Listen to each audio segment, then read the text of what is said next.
Imagine viver em uma época onde o simples ato de se sentar à mesa poderia selar o seu destino, onde banquetes luxuosos, regados a vinho e pratos extravagantes, escondiam armadilhas letais e ingredientes traiçoeiros que transformavam jantares de celebração em noites de terror. Essa era a realidade na Idade Média, um período em que a comida não apenas sustentava, mas também matava, e onde os mais poderosos, reis, rainhas e nobres, muitas vezes encontravam a morte onde menos esperavam, em suas mesas suntuosas.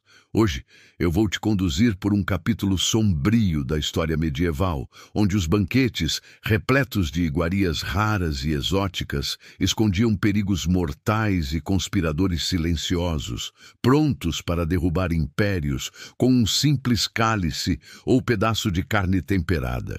Na Idade Média, banquetes eram mais do que eventos sociais. Eram demonstrações de poder, riqueza e domínio. As longas mesas de carvalho, iluminadas por velas trêmulas e adornadas com taças de ouro e pratos de prata, serviam de palco para alianças políticas, conspirações e execuções silenciosas. Mas o verdadeiro espetáculo estava nos alimentos servidos. Cores vibrantes, aromas intensos e apresentações quase teatrais escondiam o verdadeiro perigo. Muitos ingredientes utilizados à época eram tóxicos, contaminados ou misturados propositalmente com substâncias venenosas. A falta de conhecimento científico sobre higiene, conservação e toxicidade tornava qualquer refeição um risco. Mas o que tornava esses banquetes ainda mais letais era a presença constante de envenenadores profissionais, mercenários silenciosos contratados para eliminar rivais através da cozinha. Um dos episódios mais sinistros envolve o rei João da Inglaterra, conhecido como João Sem Terra. Em 1216, durante um banquete, o monarca teria consumido um prato de pêssegos e um vinho aparentemente comum. Horas depois, o rei caiu em agonia, acometido por febres violentas e vômitos incessantes. A versão oficial atribuiu a morte a uma disenteria severa, mas documentos ocultos e relatos não oficiais sugerem que o vinho fora adulterado com arsênico, um veneno popular entre os nobres assassinos da época. O arsênico, conhecido como o pó dos herdeiros, não tinha cheiro ou sabor. Dissolvia-se facilmente em líquidos e provocava sintomas que imitavam doenças naturais, facilitando a ocultação do crime. Outro caso arrepiante ocorreu na França medieval, quando o duque Charles d'Orléans, durante uma celebração em 1440, foi servido com um prato de cogumelos selvagens colhidos em florestas próximas. Desconhecendo que algumas espécies de cogumelos carregavam toxinas letais, o duque consumiu a refeição e, poucas horas depois, foi encontrado morto em seus aposentos. Durante séculos, acreditou-se que a morte fora um acidente, mas historiadores modernos apontam que o fornecimento dos cogumelos teria sido encomendado por um rival político. Naquela época, cogumelos venenosos eram uma arma comum, pois causavam falecimentos lentos e sofridos, confundindo médicos medievais e dificultando a descoberta da causa real. Nem mesmo as rainhas escapavam dos banquetes mortais. Leonor de Aquitânia, uma das mulheres mais poderosas da Idade Média, desconfiava tanto das refeições que contratou provadores oficiais. Homens que se alimentavam antes dela para garantir que a comida não estivesse envenenada. Essa prática se tornou comum entre as famílias reais. E até banquetes religiosos ou casamentos nobres contavam com degustadores, pois a ameaça do veneno era constante. Os venenos utilizados variavam desde simples ervas alucinógenas, que induziam ataques e mortes lentas, até substâncias raras extraídas de plantas como a cicuta e a beladona, conhecidas por provocar paralisias e colapsos fulminantes. Além dos envenenamentos deliberados, a própria alimentação medieval era um campo minado. A ausência de refrigeração fazia com que carnes, peixes e laticínios estragassem rapidamente.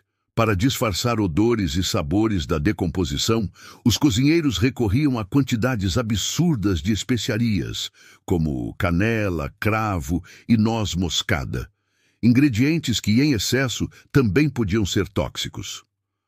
Um famoso relato de 1387 descreve o caso de um jovem conde que morreu após consumir um banquete de carne de javali mal conservada, temperada com doses tão elevadas de noz moscada que provocaram convulsões fatais.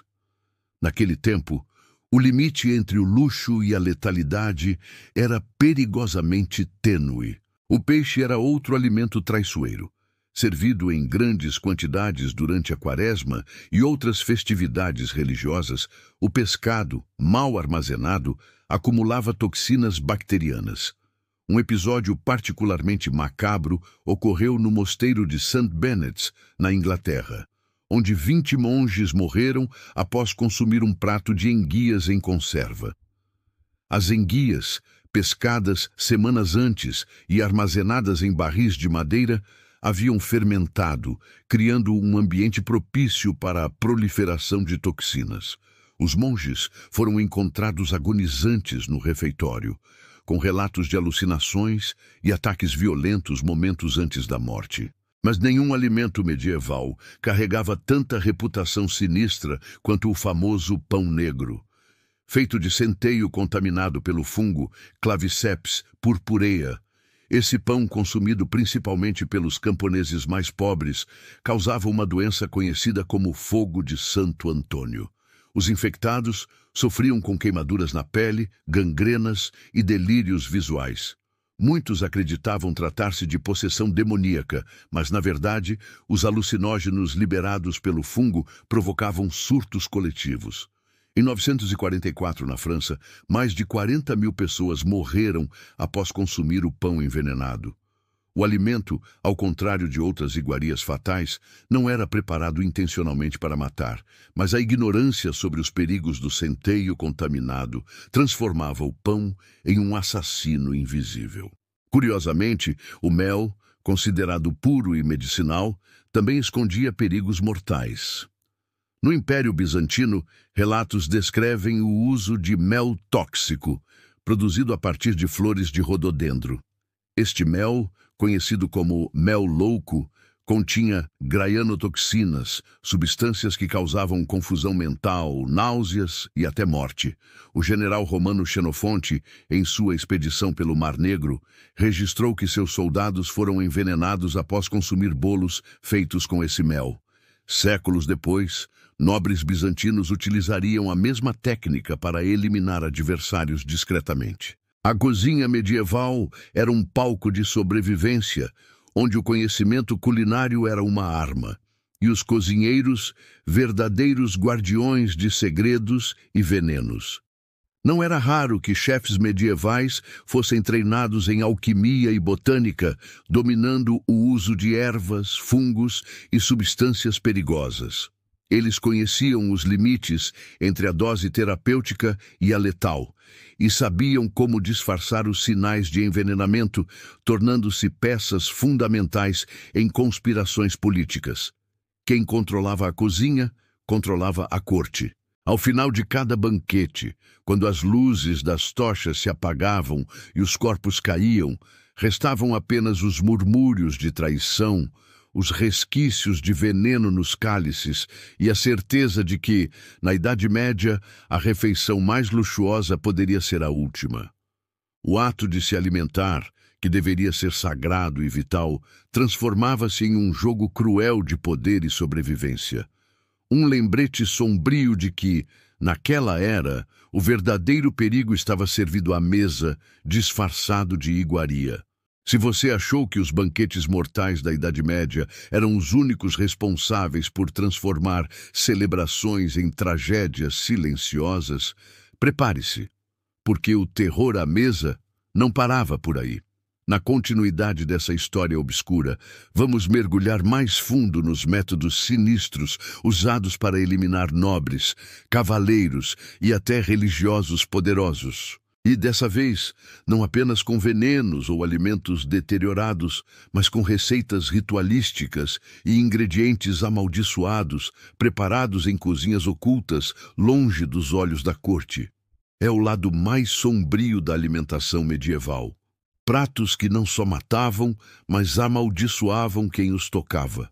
E acredite, muitos desses ingredientes foram proibidos por séculos, com seus nomes riscados de livros de receitas e tratados de medicina. Só que alguns manuscritos secretos sobreviveram, e é deles que eu vou contar agora.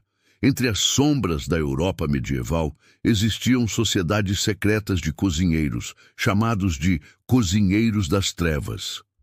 Esses homens e mulheres não serviam apenas refeições comuns. Eles eram especialistas em preparar pratos com propriedades místicas, capazes de provocar febres, delírios e mortes lentas, algumas tão discretas que os médicos da época jamais desconfiavam de envenenamento. Um desses pratos sinistros era o caldo da sombra, feito a partir da fervura de raízes venenosas, como cicuta e acônito, misturadas a miúdos de aves selvagens. Esse caldo era servido em banquetes cerimoniais, sempre para convidados indesejados ou herdeiros ambiciosos demais. Quem o bebia sentia calor extremo, tonturas, e em poucas horas os órgãos começavam a falhar. Outro alimento amaldiçoado que circulava nos castelos era o leite do lobo, um queijo fermentado usando ervas tóxicas colhidas durante rituais de lua cheia. Conta-se que em 1278, durante o casamento da filha do Duque de Lorraine, um lote desse queijo foi servido aos soldados de uma tropa rival disfarçados de convidados. Em menos de um dia, todos estavam mortos. O queijo tinha um odor adocicado e sabor intenso, o que impedia qualquer suspeita, e sua letalidade vinha do sumo de beladona e mandrágora misturado à coalhada. Mas talvez o mais assustador fosse o pão dos condenados, uma variação maldita do famoso pão negro. Esse pão era preparado não apenas com centeio contaminado, mas também com cinzas humanas de hereges executados pela Inquisição. Sim, você ouviu certo. Durante os julgamentos de bruxaria, muitos corpos eram incinerados e parte das cinzas era secretamente recolhida por cozinheiros cúmplices de seitas ocultistas. As cinzas eram misturadas à massa e o pão era servido durante cerimônias religiosas clandestinas ou enviado como oferenda a inimigos. Além das alucinações provocadas pelo ergotismo, acreditava-se que quem comesse esse pão teria a alma corrompida, sofrendo visões infernais antes da morte. E não para por aí. Os vinhos da nobreza também carregavam segredos letais. Em festas da corte, era comum aromatizar vinhos com ervas e flores. Aproveitando-se disso, os benéficos, como eram chamados os envenenadores profissionais, adicionavam extratos de cicuta, dedaleira e estramônio, plantas que provocavam colapsos cardíacos e estados de loucura. Em 1312, durante uma celebração no castelo de Poitiers, 4 cavaleiros morreram após brindar com um vinho assim alterado. Os registros oficiais culparam febres súbitas, mas documentos preservados em abadias descrevem o uso deliberado de veneno no vinho, a mando de um conselheiro traído pelo rei. Até sobremesas eram armadilhas mortais. Um doce chamado doce de láudano, feito de amêndoas, mel e láudano, um opiáceo extraído do ópio, era servido como presente de reconciliação ou oferecido em festas íntimas. Uma colherada bastava para provocar convulsões e morte discreta. Muitos casos de morte súbita, atribuídos à melancolia ou ao espírito sombrio, na verdade eram resultado desse doce fatal. Outro alimento bizarro era a sopa de ossos, feita com restos de cadáveres enterrados em cemitérios profanados. Esse prato sombrio surgiu em épocas de guerra e fome, mas há relatos de seu uso em rituais de magia negra para absorver a força dos mortos. A sopa, além de altamente tóxica devido à decomposição, carregava doenças e, segundo as crônicas, amaldiçoava aqueles que a consumiam, levando-os à loucura. E em meio a todos esses alimentos macabros, havia ainda o temido mel fantasma. Esse mel era produzido por abelhas que se alimentavam exclusivamente de flores de rododendro tóxico, como relatado desde a antiguidade. Na Idade Média, potes desse mel eram enviados como presentes diplomáticos ou vendidos a preços altíssimos no mercado negro. Ao ser consumido, o mel causava convulsões e um delírio semelhante à possessão demoníaca. Em 1051, durante um banquete em Bizâncio, 40 convidados foram acometidos por ataques violentos após consumir bolos feitos com esse mel amaldiçoado. Essas práticas revelam um lado obscuro e cruel da culinária medieval. Mais do que nutrir, a comida se tornava arma, vingança e sentença de morte. Não existiam limites para eliminar inimigos ou controlar herdeiros indesejados. Na corte e nas tavernas, o prato que salvava a fome de uns poderia ser o último de outro. E é por isso que até hoje, certos livros de receitas medievais permanecem escondidos em bibliotecas religiosas ou coleções particulares, pois os segredos contidos neles são perigosos demais para o mundo moderno. Esses banquetes e ingredientes amaldiçoados criaram lendas e registros assombrosos. Muitos nomes de vítimas e detalhes desses crimes culinários jamais vieram à tona oficialmente, mas sobreviveram em crônicas escondidas e manuscritos proibidos. Os cozinheiros das trevas, responsáveis por esses pratos, desapareceram com o tempo, perseguidos e executados pela igreja e pela própria nobreza, quando seus serviços se tornavam inconvenientes. Mas a suspeita e o medo de um veneno no prato ou no cálice nunca mais abandonaram as cortes medievais. Por isso, se algum dia você ouvir falar de um antigo tratado chamado Liber Tenebris, cuidado.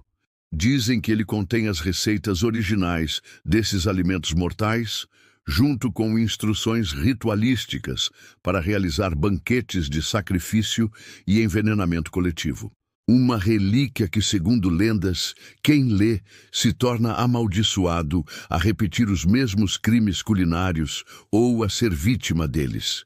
Se gostou dessa sequência de horrores à mesa e quer descobrir mais segredos sinistros da Idade Média, de receitas envenenadas a manjares satânicos, inscreva-se no canal agora, deixa aquele like para fortalecer e ativa o sininho das notificações. Porque nos próximos vídeos a história fica ainda mais macabra. E você não vai querer comer antes de assistir.